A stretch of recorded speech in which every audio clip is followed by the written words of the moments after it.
Assalamu alaikum, Kırgız elim. Бұл мен, Timur Sabırбеков, Afgan soğuşunun ардагері. Кезектегідей бүгін шул эфирге чыгууну чечтим. Мынау эми жакшы жаңылыктардан баштасам деп турам. Мына жакында күрөш боюнча рейтинговый турнир өттү. Ал бизде болсо ушул мына Жоломан Шаршембековдей кыздарыбыз ошол жерден жакшы ийгиликтерди көргөзүп, жакшы ийгиликтерге жетишти. Кудай буюрса, күрөш боюнча дагы астыда чоң ишенимдер турат. Ак жол болсо эми жанагындай болуп калды, күрөштө деген ар кандай болот экен.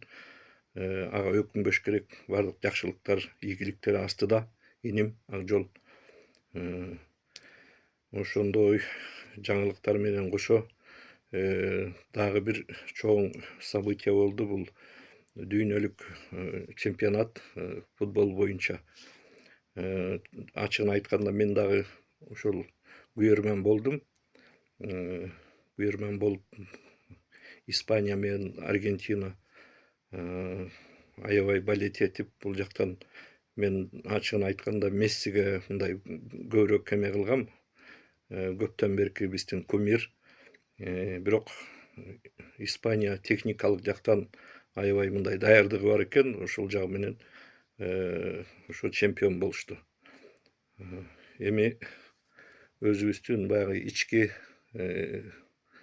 болуп аткан, баягы Кыргызстандагы болуп аткан ошол элдин ою, жанагы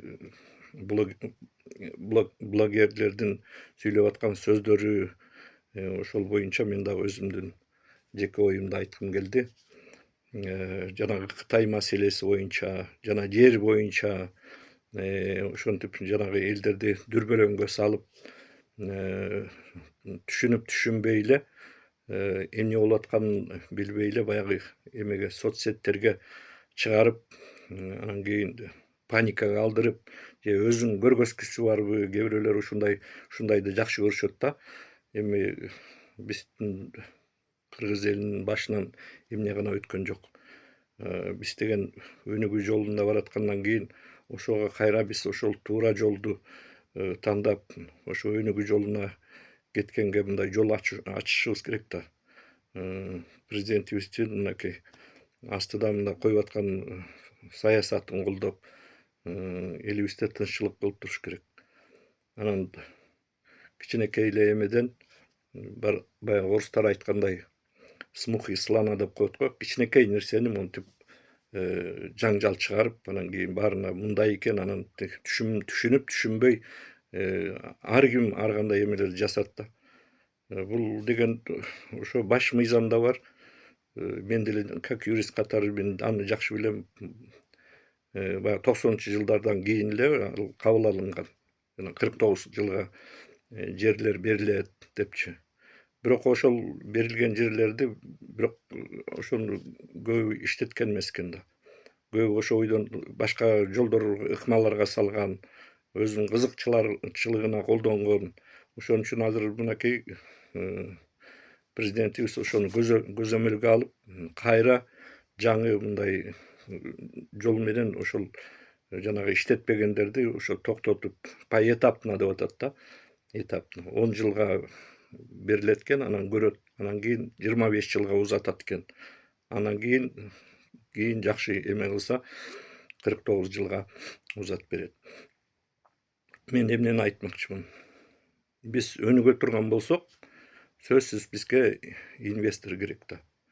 Анан жерибизди ушул эч кимге бербей, же не себе, не людям дегендей, жанагы собака на сене деп коет го, өзү да жебейт, элге да бербейт деген да. Ошондой. Ошо өнүгүүнүн процесси ошондой да. Бериш керек, өнүгүш керек, астыңа жылыш керек. Анан кийин эң эле мына Кытай мамлекети азыр прогрессте кетип баратат. Ошонун баарын көрүшүбүз керек, аны тереңирээк түшүнүш керек. Кээ бирөөлөр ошону ойлонбой эле баягы өзүнүн мындай кыска ой менен батыраак эле жаза калып, ой бизди басып алмай болду, дагы бирдеме болот дегендей мындай деп баягы кыска ой менен эме кылат да. Андай биздин кыргыз мамлекети өз алдынча эгемендүү өлкө, биздин мамлекет мына БУГнун эмесине мүчө болуп кирди. Биз ошол өнүгүү жолуна тургандан кийин баардыгын ошол жолго биз туура мындай оюбузду туура коюшубуз керек да.